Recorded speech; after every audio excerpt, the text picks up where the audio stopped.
నేను అనుకుంటాను chess is not a commercial sport అండి.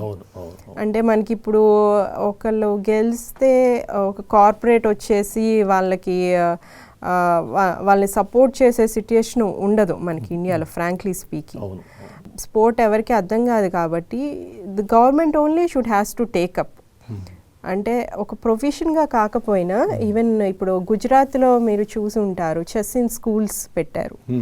సో ఎవ్రీ స్టూడెంట్కి ఒక ప్రొఫెషన్ కాకుండా కూడా చెస్ని వాళ్ళకి నేర్పించడం చాలా అవసరం.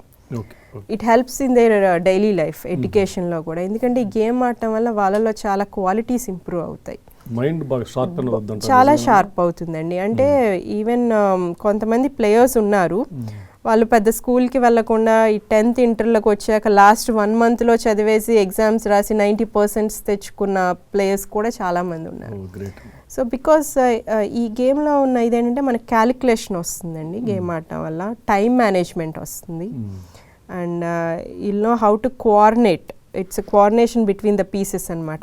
సో బయట కూడా మనకు ఆ కోఆర్డినేషన్ అన్నది వస్తుంది, డిటర్మినేషన్ వస్తుంది, సెల్ఫ్ డిసిప్లైన్, పేషెన్స్. సో ఇవన్నీ కూడా జనరల్ లైఫ్కి మనకి చాలా అవసరం. సో ఎప్పుడైతే పిల్లలు ఇది డైలీ ఒక 1/2 hour 1 hour దీని మీద స్పెండ్ చేస్తారో అకాడమిక్స్లో they will definitely do better. తక్కువ టైంలో గ్రాస్ప్ చేస్తారు, ఎందుకంటే మెమరీ పవర్ కూడా పెరుగుతుంది దీనికి. సో అపోనెంట్ కంటే మనం ఒక మూవ్ అహెడ్ ఆలోచించాలి అంటల్లో ఆ ప్రాక్టీస్లో మనం will start improving every day.